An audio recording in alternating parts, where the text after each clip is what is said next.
आज का ये महा मैराथन क्लास बहुत ही इम्पोर्टेंट होने वाला है उन सभी बच्चों के लिए जो बीए थर्ड ईयर के 5th सेमेस्टर में हैं और हिस्ट्री को पढ़ रहे हैं। आज की वीडियो में हिस्ट्री के पेपर नंबर 2 का वेरी इंपॉर्टेंट वीडियो मैं लेकर आई हूँ उन सभी बच्चों के लिए जिनका एग्जाम इस बार OMR शीट पर होने वाला है, MCQ बेस्ड पर होने वाला है। पेपर नंबर 2 में देखो आपके 3 ऑप्शनल पेपर हैं और तीनों पर हमने वीडियो बनाई है। जो भी बच्चे हिस्ट्री पेपर 2 में हिस्ट्री ऑफ मॉडर्न वर्ल्ड को पढ़ रहे हैं 1453 एडी से लेकर 1815 एडी तक, उन बच्चों के लिए आज का ये वीडियो इम्पोर्टेंट है। आपके सिलेबस में टोटल 8 यूनिट्स दी गई हैं और 8 यूनिट से बनने वाले सारे इम्पोर्टेंट MCQs आज की वीडियो में मैं आप लोगों के समक्ष लेकर आ गई हूँ, जिसके माध्यम से आप अपने एग्जाम की पूरी तैयारी कर सकते हैं। मात्र एक वीडियो देखकर आप अपने एग्जाम की पूरी तैयारी कर सकते हैं, क्योंकि 8 यूनिट से बनने वाले MCQs को मैंने इस वीडियो में पूरा कवर किया है। और आपका जो पेपर नंबर 1 है हिस्ट्री का, नेशनलिज्म इन इंडिया यानी भारत में राष्ट्रवाद, तो उस पर भी हमने पूरे इंपॉर्टेंट MCQs की वीडियो अपलोड कर दी है, तो उसकी लिंक आपको मिल जाएगी इसी वीडियो के डिस्क्रिप्शन बॉक्स में। तो चलिए आज की ये वीडियो शुरू करते हैं। देखिए आपका पहला वेरी इंपॉर्टेंट क्वेश्चन है, 15वीं शताब्दी की शुरुआत में यूरोप पर किस प्रकार की शासन प्रणाली का सबसे अधिक प्रभाव था। तो यूनिट नंबर 1 में मैं आप लोगों को पढ़ा चुकी हूँ। 15वीं शताब्दी की शुरुआत में यूरोप की राजनीतिक और धार्मिक संरचना, ये आपकी यूनिट नंबर 1 है। और आपके सिलेबस में जो टोटल 8 यूनिट्स हैं उन पर हम वीडियोज अपलोड कर चुके हैं, पूरी प्लेलिस्ट बनी हुई है। और आज की वीडियो में हम इसी 8 यूनिट से बनने वाले सारे इंपॉर्टेंट MCQs देख रहे हैं। तो लगभग ये जो MCQs है 150 MCQ आज की वीडियो में हम देखेंगे, आपकी टोटल 8 यूनिट से बनने वाले। और ये सारे ऐसे इंपॉर्टेंट MCQs हैं जो हर साल आपके एग्जाम में दिए जाते हैं। जहाँ जहाँ पर MCQ बेस्ड पेपर होता है, OMR शीट पर पेपर होता है। तो पहला इंपॉर्टेंट क्वेश्चन आपका क्या है, पहला इंपॉर्टेंट MCQ क्या है कि 15वीं शताब्दी की शुरुआत में यूरोप पर किस प्रकार की शासन प्रणाली का सबसे अधिक प्रभाव था। तो सामंतवाद, feudalism, option number B right है। देखो अगर आपको यहाँ पर कोई भी MCQ ऐसा लगे कि आपको समझ नहीं आ रहा है तो एक बात मेरी ध्यान से सुनिए, जो टोटल 8 यूनिट्स हैं उनको ज़रूर देखिएगा। 8 यूनिट्स को देखेंगे रहेंगे, हर टॉपिक को डिटेल में पढ़े रहेंगे, तो एक एक MCQ को आप इजीली एग्जाम में अटेम्प्ट कर लेंगे। इन 4 ऑप्शन में से अपना एक राइट आंसर चूज करके अपने OMR शीट पर फिल कर लेंगे। अगला इंपॉर्टेंट क्वेश्चन है, उस समय यूरोप का सबसे तक शक्तिशाली धार्मिक संगठन कौन था। तो उस समय का मतलब क्या है, 15वीं शताब्दी में यूरोप का सबसे शक्तिशाली धार्मिक संगठन कौन था। तो कैथोलिक चर्च का प्रभाव बहुत अधिक था। देखिए सामाजिक, धार्मिक, राजनीतिक हर चीज़ पर कैथोलिक चर्च का ही प्रभाव था और लोग इसके अधीन रहकर ही काम करते थे। यहाँ तक कि जो राजा होता था वो भी कैथोलिक चर्च के अधीन ही होता था। तो ऑप्शन नंबर सी आपका राइट आंसर है। चलिए नेक्स्ट इंपॉर्टेंट क्वेश्चन देखते हैं। 15वीं शताब्दी की शुरुआत में यूरोप का धार्मिक प्रमुख कौन माना जाता था। तो पोप माना जाता था, पोप ही सबसे प्रमुख माना जाता था। तो ऑप्शन नंबर सी राइट है। अगला इंपॉर्टेंट क्वेश्चन है, 15वीं शताब्दी में यूरोप की राजनीति पर सबसे अधिक प्रभाव किसका था। तो चर्च का प्रभाव था। एक बात याद रखिएगा, चर्च में कैथोलिक चर्च का प्रभाव था और पोप सबसे प्रमुख माना जाता था, ये बात याद रखिएगा। आपका अगला वेरी इंपॉर्टेंट MCQ है, उस समय का मतलब 15वीं शताब्दी में यूरोप में भूमि पर नियंत्रण किसके पास होता था। तो सामंतवादों के पास होता था, जो कि फिर ये किसानों को दिया करते थे खेती करने के लिए। तो यूरोप में उस टाइम पर 15वीं शताब्दी में ज़मीन पर या भूमि पर जो नियंत्रण होता था वो सामंत का होता था। तो ऑप्शन नंबर सी आपका राइट है। अगला है, 15वीं शताब्दी में किसानों की स्थिति कैसी थी। तो सामंतों पर निर्भर होते थे, क्योंकि सामंत ही इन्हें ज़मीन देंगे तो ये खेती करेंगे। तो 15वीं शताब्दी में किसानों की स्थिति जो थी ये सामंतों पर निर्भर थी। ऑप्शन नंबर सी आपका राइट आंसर है। फटाफट से इंपॉर्टेंट MCQs को देखकर आगे बढ़ते रहेंगे। ये वीडियो आपके लिए बहुत ही इंपॉर्टेंट होगा। अगर आपका कुछ भी तैयार नहीं है अपने एग्जाम के लिए तो मात्र ये एक वीडियो अगर आप देखकर एग्जाम में चले गए तो समझिए कि आपकी पूरी तैयारी हो गई है। यहीं से पूरा MCQ आएगा। हाँ, वीडियो थोड़ा लंबा हो सकता है मगर आपके लिए हेल्पफुल होगा। तो आप मात्र अपने आधे घंटे अगर इस वीडियो पर देते हैं तो आधा घंटा में आप अपने सारे क्वेश्चंस को तैयार कर लेंगे। उस समय यूरोप में धार्मिक सिद्धांत किस भाषा में लिखे जाते थे। तो 15वीं शताब्दी में जो धार्मिक सिद्धांत होते थे वो किस भाषा में यूरोप में लिखे जाते थे, वो लैटिन भाषा में लिखे जाते थे। तो ऑप्शन नंबर बी राइट है, लैटिन भाषा। अगला है, यूरोप में चर्च के पास किस प्रकार की शक्ति थी? तो यूरोप में चर्च के पास यानी कि कैथोलिक चर्च के पास धार्मिक, सामाजिक, राजनीतिक तीनों प्रकार की शक्ति थी और राजनीतिक, सामाजिक, धार्मिक हर एक क्षेत्र पर चर्च का ही प्रभाव था। चर्च जिस हिसाब से कहता था लोग उस हिसाब से ही रहते थे, ये बात याद रखिएगा। सबसे महत्वपूर्ण जो चीज़ थी उस टाइम पर वो चर्च ही थी। तो आप जानते हैं ना, इसी कैथोलिक चर्च के प्रभाव को ख़त्म करने के लिए मार्टिन लूथर ने आंदोलन चलाया था, जो आप पढ़ चुके हैं और उससे भी एमसीक्यूज आएगा। तो हम इस वीडियो में आगे सब देखेंगे, आपको टेंशन लेने की ज़रूरत नहीं है। अगला इंपॉर्टेंट क्वेश्चन है, 15वीं शताब्दी की शुरुआत में यूरोप में बड़े बड़े राज्यों का विकास किस वजह से धीमा हुआ? तो सामंती व्यवस्था मजबूत थी, इस वजह से धीमा हुआ। ऑप्शन नंबर सी राइट है। अगला है, यूरोप में राजा की शक्ति सीमित करने वाला मुख्य तत्व कौन था?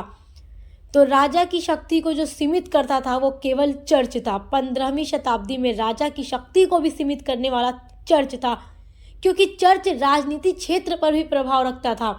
इस वजह से राजा भी जो होता था वो चर्च के अधीन रहकर ही शासन करता था। तो ऑप्शन नंबर सी आपका राइट आंसर है।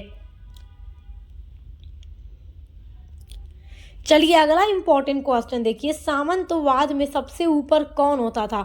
तो सामंतवाद में सबसे ऊपर राजा होता था। ऑप्शन नंबर ए है आपका राइट आंसर। चलिए अगला इंपॉर्टेंट क्वेश्चन देखते हैं, यूरोप में शिक्षा और ज्ञान का नियंत्रण किसके पास था? तो हर एक चीज़ का नियंत्रण अगर किसी के पास था तो वो केवल चर्च था। ये आप 15वीं शताब्दी की बात पढ़ रहे हैं, क्योंकि ये सारा जो एमसीक्यू आप देख रहे हैं अभी यूनिट नंबर 1 से बन रहा है। अभी 7 यूनिट से आपका और एमसीक्यूज आएगा इसी वीडियो में। तो सारे एमसीक्यूज को मैंने एक वीडियो में कवर कर दिया है, ताकि आप लोग मात्र एक वीडियो देखकर ही आप अपने एग्ज़ाम की तैयारी कर सकें। अगर ये मैं ही 4-5 पार्ट में अपलोड करती तो बच्चे एक वीडियो देखते, 2 वीडियो देखते और फिर आगे की वीडियोज़ अगर ना भी देखते तो फिर एग्ज़ाम की तैयारी नहीं कर पाते। तो मैंने सोचा चलो ठीक है, वीडियो थोड़ा लंबा ही सही, 30, 35, 40 मिनट का हो जाए, उससे कम का भी हो जाए, मतलब 30 मिनट ऑलमोस्ट मान लीजिए, तो भी आप लोग 30 मिनट में अपने एग्ज़ाम की तैयारी कर सकते हैं मात्र एक वीडियो से। तो चर्च का ही हर एक चीज़ पर प्रभाव था। तो यूरोप में 15वीं शताब्दी में शिक्षा और ज्ञान पर भी नियंत्रण चर्च का ही था। ऑप्शन नंबर सी आपका राइट आंसर है। चलिए देखते हैं आपका अगला इंपॉर्टेंट क्वेश्चन, 15वीं शताब्दी में यूरोप में अधिकांश लोग किस धर्म का पालन करते थे? तो किस धर्म का पालन करते थे? ईसाई धर्म का पालन करते थे। ऑप्शन नंबर डी आपका राइट आंसर है। अगला है, किस संस्था के पास लोगों के व्यक्तिगत जीवन पर भी अधिकार था? तो वो कौन सी संस्था है यहाँ 4 ऑप्शन में से जो लोगों के पर्सनल लाइफ पर भी अधिकार रखती थी? तो वो चर्च है, यूरोप की चर्च। और चर्च में याद रखिएगा कैथोलिक चर्च, ठीक है। तो ऑप्शन नंबर सी, ये लोगों के व्यक्तिगत जीवन पर भी प्रभाव रखती थी, अधिकार रखती थी। अगला वेरी इंपॉर्टेंट क्वेश्चन है, 15वीं शताब्दी में यूरोप के राजनीतिक ढांचे की सबसे बड़ी कमजोरी क्या थी? तो सबसे बड़ी कमजोरी 15वीं शताब्दी में यूरोप के राजनीतिक ढांचे की थी कि केंद्रीय सत्ता की कमी थी। हर एक चीज़ चर्च के अंदर में थी, चर्च के हिसाब से चलती थी, तो केंद्रीय सत्ता की कमी थी। ऑप्शन नंबर बी राइट है आपका। चलिए अगला इंपॉर्टेंट एमसीक्यूज देखते हैं, पोप के अधीन किस प्रकार की सत्ता होती थी? तो पोप के अधीन आध्यात्मिक और राजनीतिक हर प्रकार की सत्ता होती थी और ये चर्च का प्रमुख होता था, जो पोप होता था। तो ऑप्शन नंबर सी राइट है। देखो हर एक चीज़ पर 15वीं शताब्दी की अगर हम बात करें, 15वीं शताब्दी में यूरोप की जो राजनीतिक और धार्मिक संरचना थी वो पूरी तरीके से चर्च के अधीन थी, चर्च के अंडर में थी। हर एक चीज़ पर चर्च का ही प्रभाव था। 15वीं शताब्दी में यूरोप का आर्थिक ढांचा किस व्यवस्था पर आधारित था? तो सामंतवाद पर। ऑप्शन नंबर सी आपका राइट आंसर है। चलिए अगला वेरी इंपॉर्टेंट क्वेश्चन देखते हैं आपका। अगला इंपॉर्टेंट क्वेश्चन है, चर्च के प्रभाव के कारण राजाओं को शासन चलाने में किसकी आवश्यकता होती थी? तो देखो 15वीं शताब्दी में चर्च का इतना ज़्यादा प्रभाव था हर एक चीज़ पर, तो राजा को शासन चलाने के लिए पादरी वर्ग की आवश्यकता थी। पादरी वर्ग की ही सलाह लेकर राजा शासन किया करता था, राजा खुद पर भी डिपेंड नहीं था। चर्च का प्रभाव इतना ज़्यादा था कि उसे पादरी वर्ग की आवश्यकता होती थी अपने शासन को करने के लिए। तो ऑप्शन नंबर बी राइट है आपका। अगला है, सामंत किसके अधीन काम करते थे? तो सामंत का सबसे पहला प्रमुख व्यक्ति राजा होता था। तो सामंत जो थे वो राजा के अधीन काम करते थे। ऑप्शन नंबर बी आपका राइट आंसर है।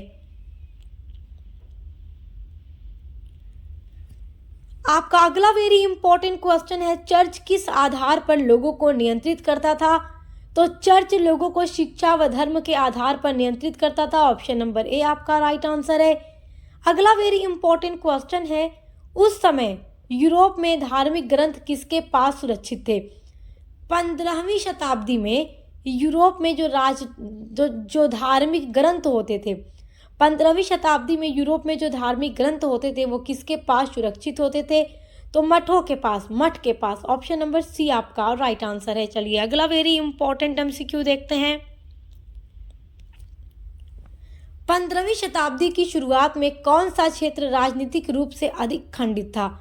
तो 15वीं शताब्दी में जो राजनीतिक रूप से जो क्षेत्र खंडित था वो कौन सा था? जर्मनी। होली रोमन एम्पायर सबसे अधिक खंडित था 15वीं शताब्दी की शुरुआत में। तो ऑप्शन नंबर सी राइट है। ये एमसीक्यू बहुत इंपॉर्टेंट है। देखो जितना एमसीक्यू बता रही हूँ वेरी वेरी इंपॉर्टेंट है आपके लिए, ये बात याद रखिएगा। चलिए अगला क्वेश्चन देखिए, 15वीं शताब्दी में यूरोप में चर्च का कर क्या कहलाता था? तो 15वीं शताब्दी में चर्च के द्वारा जो कर लोगों पर लगाया जाता था उसको दशमांश कहा जाता था। तो दशमांश क्या था? 15वीं शताब्दी में चर्च जो लोगों के ऊपर कर लगाता था यूरोप में वो दशमांश था। तो ऑप्शन नंबर बी आपका राइट आंसर है। चलिए अगला इंपॉर्टेंट एमसीक्यू देखिए, यूरोप में सम्राट की शक्ति को सबसे अधिक चुनौती कौन देता था? तो चर्च देता था, क्योंकि चर्च हर चीज़ पर हावी था, हर चीज़ पर चर्च का ही प्रभाव था। अगला है 15वीं शताब्दी में किस वर्ग को सबसे अधिक कम अधिकार प्राप्त थे? तो किसानों को सबसे कम अधिकार प्राप्त थे। तो ऑप्शन नंबर डी आपका राइट आंसर है। आपका अगला इंपॉर्टेंट क्वेश्चन है, 15वीं शताब्दी की शुरुआत में यूरोप का कौन सा आर्थिक वर्ग विकसित होना शुरू हुआ था? तो 15वीं शताब्दी में जो वर्ग विकसित होना शुरू हुआ था वो था व्यापारी वर्ग। ऑप्शन नंबर बी राइट है। अगला है, चर्च किस भाषा का उपयोग धार्मिक अनुष्ठानों के लिए करता था? तो लैटिन भाषा का करता था। ऑप्शन नंबर सी आपका राइट आंसर है। आपका अगला वेरी इंपॉर्टेंट क्वेश्चन है, किस संस्था का प्रभाव सैन्य मामलों तक भी था? तो चर्च का प्रभाव था। अगला है, पोप की सत्ता किस चीज के कारण सर्वोच्च मानी जाती थी? तो धार्मिक अधिकारों के कारण। ऑप्शन नंबर सी आपका राइट आंसर है। अगला इंपॉर्टेंट क्वेश्चन है, चर्च का मुख्य केंद्र कौन सा शहर था? तो रोम जो था वो चर्च का मुख्य केंद्र था। ऑप्शन नंबर बी राइट है। अगला वेरी इंपॉर्टेंट क्वेश्चन है, यूरोप में किस शक्ति को धर्म के नाम पर पूरी जनता का मार्गदर्शन करने का अधिकार था? तो राजा, सामंत, पोप या सैनिक? तो पोप के पास अधिकार था। ऑप्शन नंबर सी आपका राइट आंसर है। जो जनता को धर्म के नाम पर पूरी जनता को मार्गदर्शन करता था वो कौन था? पोप था। अगला वेरी वेरी इंपॉर्टेंट क्वेश्चन है, पुनर्जागरण की शुरुआत किस देश से हुई? अब ये क्वेश्चन शुरू हो रहा है आपके यूनिट नंबर 2 से। तो यूनिट नंबर 2 में आपको रेनेसा यानी पुनर्जागरण के बारे में पढ़ना है। तो अब हम पुनर्जागरण से बनने वाले इंपॉर्टेंट एमसीक्यूज को देखेंगे। तो एक एक यूनिट को हम डिटेल में देखेंगे, यूनिट नंबर 1, 2, 3, 4, 5, 6, 7, 8। तो चलिए एक वीडियो से मात्र आपकी पूरी तैयारी आज करा देते हैं। पुनर्जागरण की शुरुआत किस देश से हुई? तो आप जानते ही हैं किस देश से हुई थी, इटली से हुई थी। ऑप्शन नंबर सी राइट है आपका। पुनर्जागरण का अर्थ क्या है? तो पुनर्जागरण का अर्थ है पुनर्जन्म या दोबारा जन्म होना। तो ऑप्शन नंबर बी राइट है। और जब मैंने आपको यूनिट्स पढ़ाई थी तो बताया था दोबारा पैदा होने का मतलब ये नहीं है कि इंसान फिर से पैदा हो रहा है। इंसान अपने पुराने ख्यालात, रीति रिवाज और अपने पुरानी परंपराओं को छोड़कर आगे नई परंपराओं को, नए चीज़ों को एक्सेप्ट कर रहा है, स्वीकार कर रहा है और साहित्य के क्षेत्र में, विज्ञान के क्षेत्र में आगे बढ़ रहा है। तो सब कुछ आप पढ़ चुके हैं। अगला है, पुनर्जागरण शुरू होने का प्रमुख कारण क्या था? तो व्यापार का विकास होना इसका प्रमुख कारण था। ऑप्शन नंबर ए आपका राइट आंसर है। देखिए यहाँ पर 4 एमसीक्यू ऑप्शन दिए जाते हैं आपके एग्जाम में, तो आप चारों ऑप्शन को रीड कीजिएगा, जो आपको सही लगेगा वही टिक कीजिएगा। तो ये वीडियोस जो हम प्रोवाइड कराते हैं आपको इसीलिए प्रोवाइड कराते हैं ताकि आप अपने एमसीक्यूज को देख सकें कि कैसे ऑप्शंस आते हैं एग्जाम में। अगर मैं चारों ऑप्शंस पढ़ने लगूँ तो वीडियो काफ़ी लंबा हो जाएगा, लेकिन चलिए देखते हैं आगे। 1453 में किस घटना ने पुनर्जागरण को प्रोत्साहित किया? तो रोम का पतन, कॉन्स्टेंटिनोपल का पतन, इंग्लैंड का युद्ध या भारत का आगमन? तो कॉन्स्टेंटिनोपल का पतन पुनर्जागरण का कारण बना। तो ऑप्शन नंबर बी राइट है। पुनर्जागरण की सबसे प्रमुख विशेषता क्या थी? तो धर्म पर जोर, ईश्वर के प्रति कठोरता, मानवतावाद या व्यापार का पतन। तो पुनर्जागरण की सबसे प्रमुख विशेषता इन चारों में से मानवतावाद थी। ऑप्शन नंबर सी आपका राइट आंसर है। आपका अगला वेरी इंपॉर्टेंट एमसीक्यू है, किस विचारधारा ने पुनर्जागरण को मजबूत बनाया? तो मानवतावाद ने। ऑप्शन नंबर बी आपका राइट आंसर है। अगला है, पुनर्जागरण का सबसे बड़ा प्रभाव किस क्षेत्र में पड़ा? तो युद्ध में, कला साहित्य या विज्ञान में, कृषि में या खनन में? तो आप पढ़ चुके हैं, मैं आपको यूनिट नंबर 2 में पढ़ा चुकी हूँ। कला साहित्य और विज्ञान पर इसका सबसे बड़ा प्रभाव पड़ा था। आपका अगला वेरी इंपॉर्टेंट एमसीक्यू है, पुनर्जागरण ने लोगों को किस चीज पर सोचने के लिए प्रेरित किया? तो तर्क और विज्ञान के आधार पर लोगों ने सोचना शुरू किया। ऑप्शन नंबर बी राइट है। पुनर्जागरण के परिणाम स्वरूप यूरोप में किसका विकास हुआ? तो वैज्ञानिक सोच का। देखो, सामंतवाद का तो लगभग पतन होने लगा था, उसके बाद धार्मिक कट्टरता, दास प्रथा। नो, राइट कौन सा है? वैज्ञानिक सोच का विकास हुआ। ऑप्शन नंबर बी राइट है आपका। अगला इंपॉर्टेंट क्वेश्चन है आपका, देखिए, पुनर्जागरण का एक प्रमुख प्रभाव क्या था? तो अकाल, महान भौगोलिक खोजें, साम्राज्यों का विनाश या कृषि का पतन? तो पुनर्जागरण का एक प्रभाव था कि इसके बाद बहुत सारे नए नए इलाके खोजे गए, भौगोलिक खोज हुई। आप जानते हैं वास्को डी गामा भारत पहुंचा, जो कि पुर्तगाल का नाविक था। उसके अलावा कोलंबस ने अमेरिका की खोज की। इस तरीके से बहुत सारे अलग अलग चीज़ों की खोज की गई। अब आप सोच रहे होंगे कि क्या भारत उससे पहले था ही नहीं? तो देखिए, भारत तो था, बट भारत आने के लिए समुद्र मार्ग की खोज नहीं हुई थी। तो वास्को डी गामा वो पहले व्यक्ति थे जिन्होंने भारत पहुंचे, जो पहली बार समुद्र के रास्ते भारत पहुंचे थे। तो कोलंबस जो थे वो भारत की खोज करने के लिए ही निकले थे, लेकिन वो भारत की खोज कर रहे थे, लेकिन जिस धरती पे वो पहुंचे उन्हें पहले लगा कि भारत है, इंडिया है, लेकिन वो इंडिया नहीं, नई दुनिया अमेरिका था। तो कोलंबस को माना जाता है कि उन्होंने अमेरिका की खोज की और फिर उसके बाद वास्को डी गामा भारत की ज़मीन पर समुद्र मार्ग से पहुंचे। तो इसलिए ये प्रश्न बन जाता है कि भारत की खोज किसने की? वास्को डी गामा ने। कुछ बच्चे सोचते हैं कि क्या मैम मतलब भारत इससे पहले था ही नहीं? तो नहीं मेरे प्यारे बच्चों, भारत तो था, हमेशा से था। भारत आने के लिए समुद्री मार्ग की खोज अभी तक नहीं हो पाई थी, जिसकी खोज वास्को डी गामा ने की थी, याद रखिएगा। अगला है, पुनर्जागरण के समय महान चित्रकार कौन था? तो Da Vinci. Option number B right है। सब कुछ मैं आपको पढ़ा चुकी हूँ। अगर आपने यूनिट्स को पढ़ा है ना तो समझिए कि एमसीक्यू समझना आपके लिए बहुत आसान है। पुनर्जागरण का प्रभाव किस धर्म सुधार आंदोलन पर पड़ा? तो प्रोटेस्टेंट सुधार आंदोलन, यानी कि कैथोलिक चर्च का जो प्रभाव अभी आपने देखा है कि पूरे यूरोप में हर एक चीज़ पर किस चीज़ का प्रभाव है? कैथोलिक चर्च का।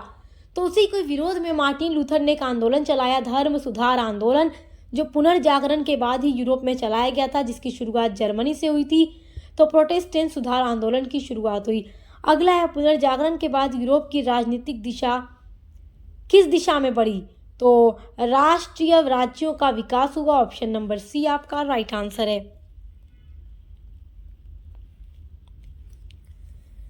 अगला इंपॉर्टेंट एमसीक्यू है, यूरोप में धर्म सुधार आंदोलन की शुरुआत किस शताब्दी में हुई? तो यूरोप में धर्म सुधार आंदोलन की शुरुआत 16वीं शताब्दी में हुई और 14वीं शताब्दी में पुनर्जागरण हुआ था। ये बात याद रखिएगा। चलिए अगला इंपॉर्टेंट एमसीक्यू देखते हैं, धर्म सुधार आंदोलन का प्रमुख कारण क्या था? तो चर्च की भ्रष्ट प्रथाएं, कैथोलिक चर्च में व्याप्त भ्रष्टाचार और बुराई को समाप्त करने के उद्देश्य से मार्टिन लूथर ने एक आंदोलन चलाया, जिसको नाम दिया गया धर्म सुधार आंदोलन। और ये धर्म सुधार आंदोलन जर्मनी में 16वीं शताब्दी में शुरू हुआ था। तो चर्च की भ्रष्ट प्रथाएं ही धर्म सुधार आंदोलन का प्रमुख कारण थी। चलिए अगला इंपॉर्टेंट क्वेश्चन देखते हैं, धर्म सुधार आंदोलन की शुरुआत किस देश से मानी जाती है? तो जर्मनी से मानी जाती है। अगला है, मार्टिन लूथर किस देश के थे? तो मार्टिन लूथर जर्मनी के थे और इन्होंने जर्मनी से ही अपने धर्म सुधार आंदोलन की शुरुआत की थी, जो बाद में प्रोटेस्टेंट धर्म के नाम से विकसित होता है। और एक जो ईसाई धर्म था वो दो गुटों में बढ़ जाता है, एक तरफ कैथोलिक और एक तरफ प्रोटेस्टेंट। एक तरफ कैथोलिक, एक तरफ प्रोटेस्टेंट। तो ईसाई जो है, ईसाई धर्म दो गुटों में बटा था, ये बात याद रखिएगा। और दोनों के बीच मतभेद हुआ था, उसके बाद 30 सालों का युद्ध चला था। सब आपको मैं पढ़ा चुकी हूँ। तो ऑप्शन नंबर सी यहाँ राइट है। मार्टिन लूथर किस देश के थे? जर्मनी के थे। चलिए अगला देखते हैं। अगला इंपॉर्टेंट क्वेश्चन है, मार्टिन लूथर का पेशा क्या था? तो इनका पेशा था पादरी और शिक्षक। ऑप्शन नंबर सी राइट है। अगला है, मार्टिन लूथर ने अपने विचार किस दस्तावेज में व्यक्त किए? तो देखो, मार्टिन लूथर ने जब धर्म सुधार आंदोलन शुरू किया तो उससे पहले उन्होंने 95 सिद्धांत को छपवाया। 95 यानी 95 थीसिस उन्होंने प्रकाशित किए।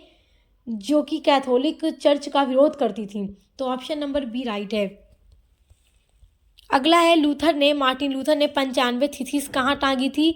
तो किस जगह पर उन्होंने टांग दिया था? तो उसको टांगा था विटेनबर्ग चर्च में। अगला है 95 थीसिस किस भाषा में लिखा गया था? तो ये लैटिन भाषा में लिखा गया था। ऑप्शन नंबर बी राइट है। अगला इंपॉर्टेंट एमसीक्यू है, धर्म सुधार आंदोलन के परिणाम स्वरूप किस चर्च की स्थापना हुई? तो जब धर्म सुधार आंदोलन शुरू हुआ उसके बाद एक यूरोप में नया चर्च देखने को मिला जो था प्रोटेस्टेंट चर्च, जो कि कैथोलिक चर्च का विरोध करता था और फिर दोनों में आपस में मतभेद हुआ और 30 साल का युद्ध चला, जो आप यूनिट नंबर 4 में पढ़ चुके हैं। अगला है मार्टिन लूथर का कौन सा विचार बहुत लोकप्रिय हुआ? तो मोक्ष केवल विश्वास से मिलता है। अच्छा देखो, मार्टिन लूथर और धर्म सुधार आंदोलन आप लोगों को अपने सिलेबस की यूनिट नंबर 3 में पढ़ना है और ये जो एमसीक्यूज हम देख रहे हैं यूनिट नंबर 3 से बनने वाले एमसीक्यूज देख रहे हैं। तो मार्टिन लूथर का कौन सा विचार बहुत लोकप्रिय हुआ था? तो मार्टिन लूथर का विचार था मोक्ष जो है केवल विश्वास से मिलता है। तो ऑप्शन नंबर बी राइट है, ये उनका विचार बहुत प्रसिद्ध हुआ था। अगला क्वेश्चन है, चर्च द्वारा मार्टिन लूथर के खिलाफ कौन सी कार्रवाई की गई? तो जब कैथोलिक चर्च ने देखा कि मार्टिन लूथर ने उनके खिलाफ एक आंदोलन शुरू किया है, प्रोटेस्टेंट आंदोलन, तो इसके लिए कैथोलिक चर्च ने मार्टिन लूथर के खिलाफ कौन सी कार्रवाई की? तो बहिष्कार की कार्रवाई शुरू की। ऑप्शन नंबर सी राइट है। अगला है, किस शासक ने मार्टिन लूथर को सुरक्षा प्रदान की? तो फेडरिक द वाइस जो थे, इन्होंने मार्टिन लूथर को सुरक्षा प्रदान की। ऑप्शन नंबर ए आपका राइट आंसर है। देखिए अगला इंपॉर्टेंट क्वेश्चन है, धर्म सुधार आंदोलन के खिलाफ कैथोलिक चर्च ने कौन सा आंदोलन शुरू किया? तो जब यूरोप में कैथोलिक चर्च ने देखा कि मार्टिन लूथर का ये आंदोलन लगातार बढ़ता चला जा रहा है, तो कैथोलिक चर्च ने भी एक आंदोलन की शुरुआत की जो प्रोटेस्टेंट आंदोलन के खिलाफ था। उस आंदोलन को काउंटर रिफॉर्मेशन कहा जाता है या फिर इसे कैथोलिक रिफॉर्मेशन के नाम से भी जाना जाता है। ये जो आंदोलन था प्रोटेस्टेंट आंदोलन के विरोध में शुरू किया गया था। तो ऑप्शन नंबर बी आपका राइट है। आपका अगला वेरी इंपॉर्टेंट क्वेश्चन है, मार्टिन लूथर ने बाइबल का अनुवाद किस भाषा में किया था? तो मार्टिन लूथर ने बाइबल का अनुवाद जर्मन भाषा में किया था। ऑप्शन नंबर सी आपका राइट आंसर है। आपका नेक्स्ट वेरी इंपॉर्टेंट क्वेश्चन है, बाइबल के अनुवाद का मुख्य प्रभाव क्या हुआ? तो जब मार्टिन लूथर ने बाइबल का अनुवाद जर्मनी भाषा में कर दिया तो आम लोगों को धर्म समझने में भी आसानी हुई। जो आम लोग थे वो भी उसको पढ़कर धर्म के बारे में चीज़ों को आसानी से समझ लिया करते थे। तो ऑप्शन नंबर बी आपका राइट आंसर है। आपका अगला वेरी इंपॉर्टेंट क्वेश्चन है, देखिए धर्म सुधार आंदोलन ने किस व्यवस्था को कमजोर किया? तो जब मार्टिन लूथर ने प्रोटेस्टेंट धर्म सुधार आंदोलन की शुरुआत की तो इसने कैथोलिक चर्च की शक्ति को कम करने का काम किया। मार्टिन लूथर का मकसद ही था इस आंदोलन की शुरुआत करने का कि कैथोलिक चर्च की शक्ति को कमज़ोर करना है, इसमें व्याप्त जो भी भ्रष्टाचार और बुराइयां फैली हुई हैं उनको ख़त्म करना है। तो धर्म सुधार आंदोलन के बाद कैथोलिक चर्च की शक्ति कम हुई। तो ऑप्शन नंबर बी आपका राइट आंसर है। अगला है, धर्म सुधार आंदोलन का दीर्घकालीन प्रभाव क्या था? तो यूरोप में धार्मिक विभाजन हुआ। आप देखेंगे ईसाई धर्म 2 गुटों में बढ़ गया। एक तरफ कैथोलिक वाले थे जो कैथोलिक को फॉलो करते थे, एक तरफ प्रोटेस्टेंट धर्म को फॉलो करने वाले थे। तो यूरोप में धार्मिक विभाजन हुआ। ऑप्शन नंबर बी आपका राइट आंसर है। चलिए अगला इंपॉर्टेंट क्वेश्चन देखते हैं। यहाँ से आपका जो एमसीक्यू शुरू हो रहा है वो आपके यूनिट नंबर 4 से शुरू हो रहा है, जो 30 साल का युद्ध है। 30 साल का युद्ध कब लड़ा गया था, क्या कब हुआ था? तो 30 सालों तक ये युद्ध चला था। 1618 में ये युद्ध शुरू हुआ और 1648 तक पूरा 30 साल तक ये युद्ध चला था। इस युद्ध की शुरुआत की वजह क्या थी? जो मार्टिन लूथर का धर्म सुधार आंदोलन था जिससे ईसाई धर्म 2 गुटों में बढ़ गया था, प्रोटेस्टेंट और कैथोलिक। तो कैथोलिक और प्रोटेस्टेंट धर्म के लोगों के बीच में आपस में संघर्ष हो रहा था और ये संघर्ष इतना बढ़ता गया कि 30 सालों तक चला। ये एक तरीके से धार्मिक युद्ध की शुरुआत से हुआ। मतलब कि ये जो युद्ध शुरू हुआ था धार्मिक संघर्ष से शुरू हुआ था, लेकिन कहीं ना कहीं ये एक राजनीतिक संघर्ष भी बन गया था। इसमें अलग अलग क्षेत्र पर लोग अधिकार भी जमाना चाहते थे, जिसके बारे में मैं डिटेल में आपको पढ़ा चुकी हूँ। आप पढ़कर देखकर समझ लीजिएगा। हर एक टॉपिक पर हमने डिटेल में वीडियो अपलोड की है। 30 साल का युद्ध मुख्य रूप से किस क्षेत्र में लड़ा गया? तो ये जर्मनी के क्षेत्र में, होली रोमन एम्पायर में लड़ा गया। ऑप्शन नंबर सी आपका राइट आंसर है, जर्मनी के क्षेत्र में। आपका अगला वेरी इंपॉर्टेंट एमसीक्यू है, यह युद्ध शुरू होने का मुख्य कारण क्या था? तो धार्मिक संघर्ष, प्रोटेस्टेंट और कैथोलिक धर्म के बीच संघर्ष। ऑप्शन नंबर बी राइट है। युद्ध के प्रारंभिक चरण में किन 2 धार्मिक समूहों के बीच संघर्ष हुआ? तो कैथोलिक और प्रोटेस्टेंट धर्म के बीच में संघर्ष हुआ। जो भी बच्चे एमसीक्यूज को समझ नहीं पा रहे हैं तो वो प्लीज़ प्लेलिस्ट में चेक करके वीडियो को देख लेंगे। इसी वीडियो के डिस्क्रिप्शन बॉक्स में मैं आपको प्लेलिस्ट की लिंक प्रोवाइड करा दूंगी, तो मैं दे दूंगी, वहाँ से चेक करके आप सारे यूनिट्स को पढ़ लीजिएगा। अगला वेरी इंपॉर्टेंट एमसीक्यू है, किस संधि ने 30 साल के युद्ध को समाप्त किया? सब कुछ मैं आपको पढ़ा चुकी हूँ। देखो, ये 30 साल का युद्ध चल रहा, 30 सालों तक ये युद्ध चला। आखिर अब इस युद्ध को समाप्त कब कैसे किया गया? तो वेस्टफेलिया की संधि की गई, पीस ऑफ वेस्टफेलिया की संधि की गई, जिसके माध्यम से 30 साल के युद्ध को खत्म किया गया। तो ऑप्शन नंबर सी राइट है। वेस्टफेलिया की संधि किस साल में की गई? तो 1648 में की गई। तो 1618 में युद्ध शुरू हुआ था और 30 साल चला, तो 1648 में वेस्टफेलिया की संधि करके 30 साल के युद्ध को समाप्त किया गया। तो ऑप्शन नंबर बी आपका राइट आंसर है। ये सारे एमसीक्यू आपके लिए वेरी वेरी इंपॉर्टेंट हैं, यही सारे क्वेश्चंस एग्जाम में आते हैं। वेस्टफेलिया संधि के बाद यूरोप में क्या विकसित हुआ? तो राष्ट्रीय राज्य विकसित हुए, ऑप्शन नंबर ए राइट है। अगला है, किस देश ने 30 साल के युद्ध में प्रोटेस्टेंट पक्ष का नेतृत्व किया? देखो, जो 30 साल का युद्ध था ये एक धार्मिक युद्ध था, लेकिन बाद में आगे चलकर ये एक राजनीतिक युद्ध भी बन गया था। तो 30 साल का जो युद्ध हो रहा था, इसमें दो धर्म के लोग, मतलब ईसाई धर्म दो गुटों में बटा था, प्रोटेस्टेंट और कैथोलिक। तो कैथोलिक को या प्रोटेस्टेंट को सपोर्ट कौन कर रहा था? तो प्रोटेस्टेंट पक्ष को कौन नेतृत्व दे रहा था? तो स्वीडन। इन चार ऑप्शन में से जो स्वीडन है ये प्रोटेस्टेंट धर्म की तरफ से लड़ रहा था। ऑप्शन नंबर बी राइट है। अगला है आपका, अगला एमसीक्यू है, युद्ध के दौरान कैथोलिक पक्ष को सबसे बड़ा समर्थन कौन दे रहा था? तो स्पेन दे रहा था। कैथोलिक वालों को स्पेन समर्थन दे रहा था और प्रोटेस्टेंट वालों को स्वीडन दे रहा था। अगला है, 30 साल का युद्ध कितने चरणों में विभाजित होता है? तो ये 4 चरणों में विभाजित होता है। ऑप्शन नंबर बी राइट है। अगला इंपॉर्टेंट क्वेश्चन है, 30 साल का युद्ध यूरोप के इतिहास में किस रूप से जाना जाता है? तो इसकी शुरुआत थी धार्मिक संघर्ष, लेकिन बाद में ये राजनीतिक युद्ध भी बन जाता है। तो धार्मिक प्लस राजनीतिक संघर्ष, ऑप्शन नंबर बी राइट है आपका। 30 साल का युद्ध यूरोप में किस बड़ी प्रक्रिया की शुरुआत का कारण बना? तो आधुनिक राष्ट्र राज्यों का विकास हुआ, ऑप्शन नंबर सी राइट है। अच्छा देखो, ये 30 साल का युद्ध एक धार्मिक संघर्ष था, लेकिन बाद में ये एक राजनीतिक संघर्ष भी बन गया। तो कैसे बन गया सब कुछ मैं आपको पढ़ा चुकी हूँ, तो आप पढ़िएगा ताकि आप लोग अपने हर टॉपिक को समझ सकें। आपका अगला इंपॉर्टेंट एमसीक्यू है, गौरवपूर्ण क्रांति किस वर्ष हुई? अब ये एमसीक्यू आप जो देख रहे हैं अपने यूनिट नंबर 5 से बनने वाले एमसीक्यूज को देख रहे हैं। यूनिट नंबर 5 में आपको इंग्लैंड की क्रांति पढ़ना है। इंग्लैंड की क्रांति में आपको, इंग्लैंड की क्रांति है जो जिसे गौरवपूर्ण क्रांति के नाम से जाना जाता है। तो इंग्लैंड की क्रांति कब हुई? ये प्रश्न आपसे ऐसे भी पूछ सकता है कि रक्तहीन क्रांति कब हुई, या इंग्लैंड की क्रांति कब हुई, या गौरवपूर्ण क्रांति कब हुई, या श्वेत क्रांति कब हुई? तो इंग्लैंड की ही क्रांति के कई सारे नाम है, सब कुछ मैं आपको पढ़ा चुकी हूँ। इंग्लैंड की क्रांति 1688 में संपन्न हुई थी। ऑप्शन नंबर आपका सी राइट है। इस पर मैंने डिटेल में वीडियो बनाई है, आप देखकर पढ़ लीजिएगा। अगला है, गौरवपूर्ण क्रांति किस देश में हुई? तो गौरवपूर्ण क्रांति इंग्लैंड में हुई। पूरे विश्व के इतिहास में पहली राजनीतिक क्रांति इंग्लैंड की ये क्रांति थी जो 1688 में हुई थी। तो ये बात याद रखिएगा। इससे पहले विश्व में अभी तक कोई भी ऐसी क्रांति नहीं हुई थी जो राजनीतिक क्रांति हो। इंग्लैंड की क्रांति ही पहली क्रांति थी। आपका अगला क्वेश्चन है, गौरवपूर्ण क्रांति का प्रमुख कारण क्या था? तो इंग्लैंड की जो क्रांति हुई थी इसका क्या कारण था? सब कुछ मैं आपको पढ़ा चुकी हूँ। सत्ता और संसद के मध्य संघर्ष।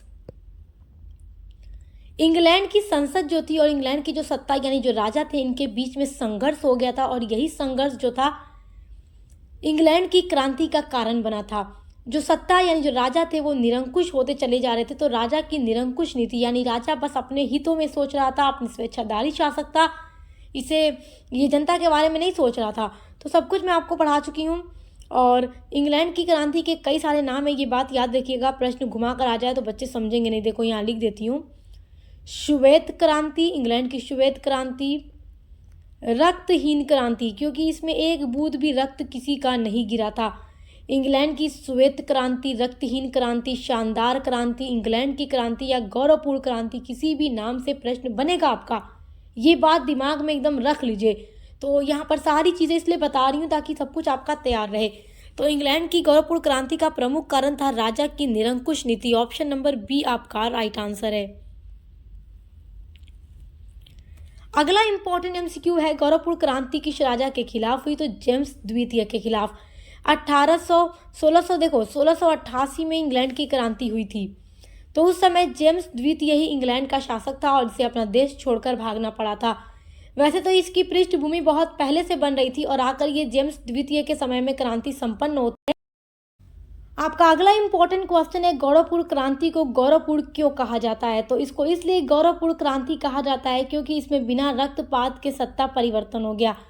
बिना ही एक बूंद खून बहाया, मतलब एक बूंद खून नहीं बहा था और ये क्रांति संपन्न हो जाती है। तो इसलिए इसको गौरवपूर्ण क्रांति या रक्तहीन क्रांति भी कहा जाता है।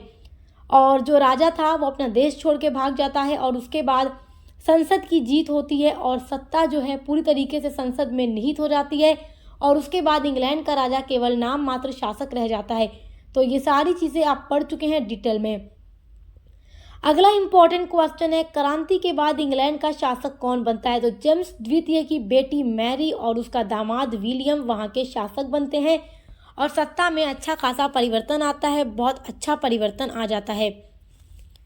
अगला इंपॉर्टेंट एमसीक्यू है, गौरवपूर्ण क्रांति ने किस शासन पद्धति को जन्म दिया? तो संवैधानिक राजतंत्र को जन्म दिया। ऑप्शन नंबर सी राइट है। देखो, इंग्लैंड के जो शासक थे वो इतने निरंकुश हो गए थे कि जनता अब बदलाव चाहती थी और ये बदलाव इंग्लैंड में 1688 में हुआ। अगला इंपॉर्टेंट है, किस दस्तावेज ने राजा की शक्तियों को सीमित कर दिया? तो जो राजा था वो संसद की सलाह नहीं लेता था और यही संघर्ष बनता चला गया। तो फिर जब 1688 में इंग्लैंड की क्रांति संपन्न होती है और सत्ता परिवर्तन होता है तो एक दस्तावेज, एक बिल ऑफ राइट पास किया जाता है 1 साल बाद 1689 में और इसमें राजा की शक्ति को सीमित कर दिया जाता है और संसद की शक्ति को बढ़ा दिया जाता है। तो अब यहाँ पर प्रमुख कौन हो गया? संसद हो गई। अब शासन कौन करेगा? संसद करेगी। तो ऑप्शन नंबर बी राइट है, बिल ऑफ राइट्स। अगला क्वेश्चन है, बिल ऑफ राइट्स को कब पेश किया गया? तो 1689 में। ऑप्शन नंबर ए आपका राइट आंसर है। अगला इंपॉर्टेंट एमसीक्यू है, गौरवपूर्ण क्रांति के बाद कौन सी संस्था शक्तिशाली बनी? तो संसद। ऑप्शन नंबर सी राइट है। जेम्स द्वितीय किस धर्म का समर्थक था? तो आप जानते हैं कैथोलिक धर्म का, और इसकी 2 पत्नी थी, एक कैथोलिक धर्म को मानती थी, एक प्रोटेस्टेंट धर्म को मानती थी, लेकिन ये प्रोटेस्टेंट धर्म का विरोधी था। तो ये बात आप जानते हैं, डिटेल में मैं आपको पढ़ा चुकी हूँ। चलिए अगला इंपॉर्टेंट एमसीक्यू देखते हैं। क्रांति के दौरान किसने जेम्स द्वितीय को देश छोड़ने पर मजबूर किया? तो संसद ने, क्योंकि जेम्स द्वितीय अपना देश छोड़ के भाग गया था। ऑप्शन नंबर बी राइट है। अगला है, गौरवपूर्ण क्रांति का सीधा प्रभाव क्या था? तो संसद की शक्ति बढ़ जाती है। ऑप्शन नंबर बी राइट है। सब कुछ मैं डिटेल में पढ़ा चुकी हूँ, इसलिए मैं फटाफट से इंपॉर्टेंट क्वेश्चंस को देखकर आगे बढ़ रही हूँ। यहाँ पर एक एक टॉपिक को एक्सप्लेन करूंगी तो वीडियो काफ़ी लंबा हो जाएगा। गौरवपूर्ण क्रांति ने किस आधुनिक राजनीतिक सिद्धांत को मजबूत किया? तो लोकतंत्र को मजबूत किया। ऑप्शन नंबर बी राइट है। अगला है, गौरवपूर्ण क्रांति के दौरान किस देश ने विलियम का समर्थन किया? तो जब इंग्लैंड की गौरवपूर्ण क्रांति हो रही थी तो इंग्लैंड के जो राजा थे जेम्स द्वितीय, उनके दामाद का समर्थन किसने किया था? नीदरलैंड ने किया था। ऑप्शन नंबर सी आपका राइट है। अगला देखो, अगला इंपॉर्टेंट क्वेश्चन है, इस क्रांति के बाद इंग्लैंड में किसकी सुनिश्चितता हुई? तो धार्मिक आज़ादी। ऑप्शन नंबर ए राइट है। अगला है, गौरवपूर्ण क्रांति में किस वर्ग को ज़्यादा शक्ति मिली? तो इससे व्यापारी और संसद को ज़्यादा शक्ति मिलती है। ऑप्शन नंबर सी राइट है। अगला इंपॉर्टेंट क्वेश्चन है, इंग्लैंड की क्रांति ने किस देश की राजनीतिक सोच को भी प्रभावित किया? तो फ्रांस की, फ्रांसीसी क्रांति, क्योंकि इंग्लैंड के बाद आप जानते हैं फ्रांस की क्रांति होती है। तो ये सब कुछ मैं आपको पढ़ा चुकी हूँ। चलिए आगे देखते हैं, गौरवपूर्ण क्रांति को किस प्रकार की क्रांति कहा जाता है? तो रक्तहीन क्रांति कहा जाता है। ऑप्शन नंबर सी आपका राइट है। अगला आपका इंपॉर्टेंट एमसीक्यू है, औद्योगिक क्रांति किस देश में शुरू हुई? तो ये जो क्वेश्चन आपका बन रहा है यूनिट नंबर 6 से बन रहा है। औद्योगिक क्रांति भी मैं आपको पढ़ा चुकी हूँ। औद्योगिक क्रांति की शुरुआत इंग्लैंड में हुई, तो इंग्लैंड में ही क्यों हुई, सब कुछ मैं पढ़ा चुकी हूँ। अगला इंपॉर्टेंट एमसीक्यू है, औद्योगिक क्रांति की शुरुआत किस शताब्दी में हुई? तो 18वीं शताब्दी में हुई। ऑप्शन नंबर डी राइट है। औद्योगिक क्रांति पर डिटेल में वीडियो हमारे चैनल पे अपलोड है, आप देख कर तैयार कर लीजिएगा। औद्योगिक क्रांति का प्रमुख कारण क्या था? तो औद्योगिक क्रांति का प्रमुख कारण देखो क्या था, वैज्ञानिक खोजें और जो आविष्कार हो रहे थे उससे औद्योगिक क्रांति तेजी से इंग्लैंड में फैलती है। अगला इंपॉर्टेंट एमसीक्यू है, किस उद्योग से औद्योगिक क्रांति की शुरुआत मानी जाती है? तो कपड़ा उद्योग से, ऑप्शन नंबर बी राइट है। औद्योगिक क्रांति से काफ़ी ज़्यादा कपड़ा का उद्योग हुआ, ऑप्शन नंबर बी राइट है। अगला है, स्पिनिंग जेनी का आविष्कार किसने किया? तो स्पिनिंग जेनी का आविष्कार किया था, देखिए, जेम्स हरग्रीव्स ने। किसने किया था? हरग्रीव्स ने। तो ऑप्शन नंबर सी राइट है। अगला है, पावर लूम का आविष्कार किसने किया? तो एडमंड कार्टराइट ने। अच्छा देखो, जब मैंने आपको औद्योगिक क्रांति के बारे में पढ़ाया था तो जितने भी अलग अलग प्रकार की मशीनें औद्योगिक क्रांति के समय में बनाई गई थी, उनके कौन कौन से आविष्कारक थे, किसने कौन सी मशीन बनाई, किस काम में वो मशीन आती थी, सब कुछ हम आपको डिटेल में पढ़ा चुके हैं। तो आप डिटेल क्लास देखने के लिए प्लेलिस्ट को ज़रूर चेक कीजिएगा, वहाँ से आपको सब कुछ डिटेल में मिलेगा। चलिए देखते हैं अगला क्वेश्चन। भाप का इंजन का सुधार किसने किया? तो देखो, भाप के इंजन का सुधार जेम्स वाट ने किया, ऑप्शन नंबर बी राइट है। अगला, औद्योगिक क्रांति का प्रथम चरण किस पर आधारित है? तो स्टीम पावर पर, भाप की शक्ति पर, ऑप्शन नंबर बी आपका राइट आंसर है। अगला इंपॉर्टेंट क्वेश्चन है, और इंग्लैंड में औद्योगिक क्रांति का प्रमुख कारण क्या था? तो देखो, इंग्लैंड में औद्योगिक क्रांति सबसे पहले क्यों हुई, एक तो प्रश्न बन ही जाता है। तो इसका प्रमुख कारण था विशाल कोयला और लौह भंडार। इंग्लैंड के पास हर एक चीज़ था, पूरी तरीके से संसाधन उपलब्ध थे, किसी चीज़ की कमी इंग्लैंड में नहीं थी। तो इसलिए इंग्लैंड में ही सबसे पहले औद्योगिक क्रांति हुई थी। आपका अगला इंपॉर्टेंट क्वेश्चन है, औद्योगिक क्रांति के दौरान सबसे अधिक उपयोग आने वाला ईंधन कौन सा था? तो कोयला सबसे ज़्यादा यूज़ किया जा रहा था, ऑप्शन नंबर सी राइट है। अगला इंपॉर्टेंट एमसीक्यू है, औद्योगिक क्रांति के परिणाम स्वरूप किस वर्ग का विकास हुआ? तो मजदूर वर्ग का। देखो, जब औद्योगिक क्रांति होती है तो बड़े बड़े जो पूंजीपति थे, उन्होंने बड़े बड़े उद्योग धंधे स्थापित किए और बड़ी बड़ी मशीनें लगाई, जिसको चलाने के लिए मजदूरों की ज़रूरत थी। तो औद्योगिक क्रांति के बाद देखो, समाज में एक नया वर्ग, मजदूर वर्ग, मध्यम वर्ग सामने आता है, और इससे क्या होता है, समाज में असमानता काफ़ी ज़्यादा फैली थी। पूंजीवादी जो अर्थव्यवस्था है वो इंग्लैंड की औद्योगिक क्रांति के बाद आपको देखने को मिलेगी, और पूंजीवादी अर्थव्यवस्था के पूरी तरीके से विरोधी थे कार्ल मार्क्स जो विद्वान थे, वो पूंजीवादी अर्थव्यवस्था का विरोध करते थे, क्योंकि उससे असमानताएं बढ़ रही थी, गरीब गरीब होते जा रहे थे, अमीर अमीर होते चले जा रहे थे।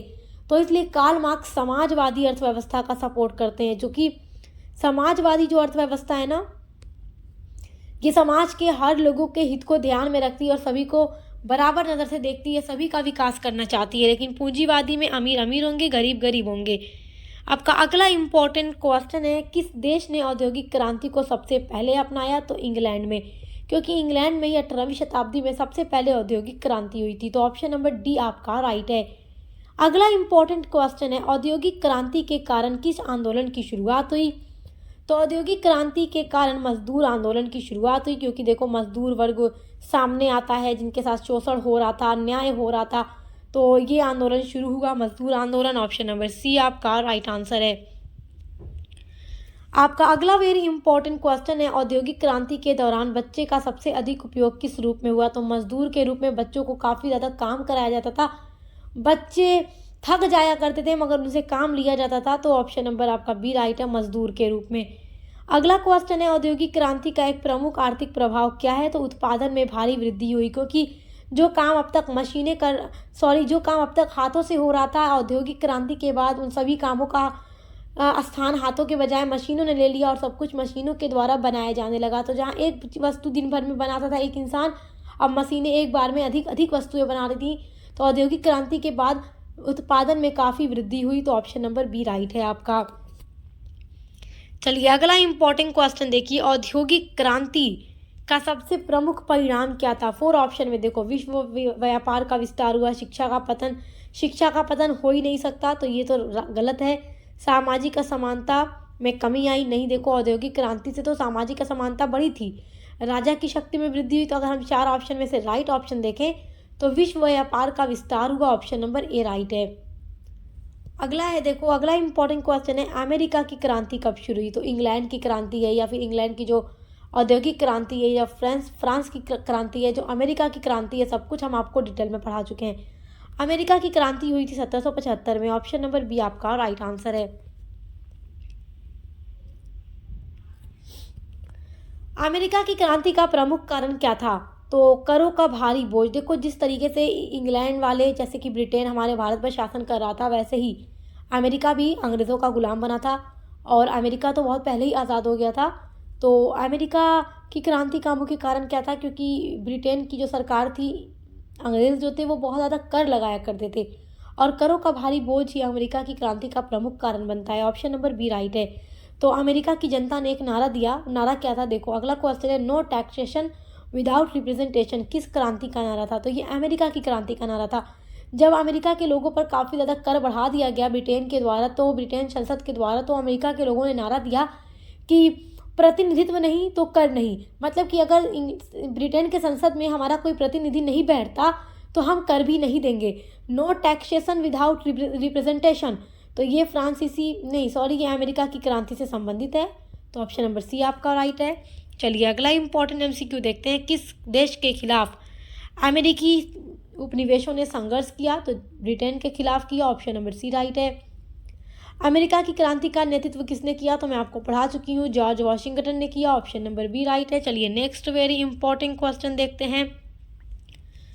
बोस्टन टी पार्टी की घटना के बारे में भी मैं आपको पढ़ा चुकी हूँ कि यह घटना क्या थी, कैसे हुई थी, अमेरिका की क्रांति पढ़िएगा, सब कुछ मैंने आपको डिटेल में पढ़ाया है। बोस्टन टी पार्टी की घटना 1773 में हुई थी। ऑप्शन नंबर सी राइट है। देखो यहाँ पर केवल हम इंपॉर्टेंट क्वेश्चन को देखकर आगे बढ़ रहे हैं। अगर सब कुछ एक्सप्लेन करूँ तो वीडियो काफ़ी लंबा हो जाएगा, तो आप प्लीज़ जाकर के प्लेलिस्ट में चेक करके हर वीडियो को देखकर तैयार कर लीजिएगा। बोस्टन टी पार्टी किसके खिलाफ विरोध था? तो ये चाय के खिलाफ। अमेरिका के लोगों ने चाय को पूरा पानी में बहा दिया। बोस्टन टी पार्टी की घटना उसी से संबंधित है।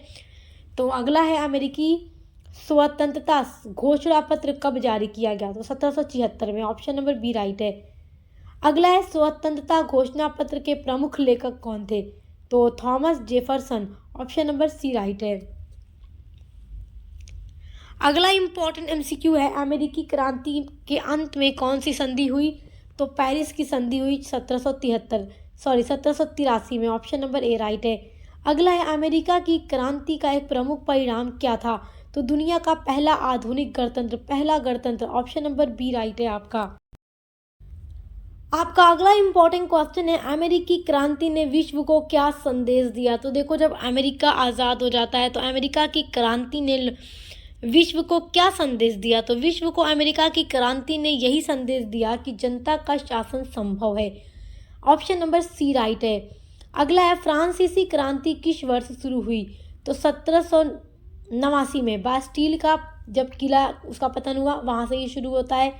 तो 1789 में, और लगभग 1799 तक ये क्रांति चली, 10 वर्षों तक। अगला इंपॉर्टेंट एमसीक्यू है, फ्रांस की क्रांति किस राजा के समय हुई थी? तो लुईस 16वां के समय। ऑप्शन नंबर सी राइट है। ये सारे शासक बहुत ही ज़्यादा निरंकुश स्वेच्छाधारी शासक थे, केवल अपने ऊपर खर्चा किया करते थे। इनकी रानी काफ़ी खर्चीली थी, जिससे कि फ्रांस का जो आर्थिक जो फ्रांस का राजकोष था, खजाना था, वो कम होता चला जा रहा था, जिसकी वजह से फ्रांस की जनता के ऊपर इतना ज़्यादा टैक्स बढ़ा दिया गया था कि जनता अब टैक्स देने को तैयार नहीं थी। और जो टैक्स बढ़ाया गया था वो केवल गरीब जनता पे बढ़ाया गया था, अमीरों के ऊपर कोई टैक्स नहीं था। अमीरों के पास हर प्रकार के अधिकार थे, मगर गरीबों के पास नहीं, और कर भी इन्हीं गरीब बेचारों से लिया जाता था। तो इसलिए फ्रांस की गरीब जनता अब क्रांति चाहती थी, बदलाव चाहती थी। और वही क्रांति कब हुई? 1789 में। फ्रांस की समाज व्यवस्था कितने वर्गों में बटी थी? तो 3 स्टेट्स में बटी थी, प्रथम, द्वितीय, तृतीय। तृतीय में सबसे गरीब लोग आते थे, फर्स्ट में सबसे पहले, तो इनसे कोई टैक्स नहीं लिया जाता था। फ्रांस की जनता 3 स्टेट्स में बटी थी, ये बात याद रखिएगा। फ्रांस की क्रांति में आपको पढ़ा चुकी हूँ। अगला इंपॉर्टेंट एमसीक्यू है, किस वर्ग पर सारा टैक्स लगता था? तो केवल तीसरे वर्ग पर, जो सामान्य गरीब लोग होते थे। पहला वर्ग पादरी था, जो कि सबसे ऊपर थे। दूसरा वर्ग अभिजात था, जो उनसे नीचे थे। तीसरा था सामान्य लोग। तो ये जो अमीर थे ना, इनके ऊपर कोई टैक्स नहीं लगाती थी फ्रांस की राजा।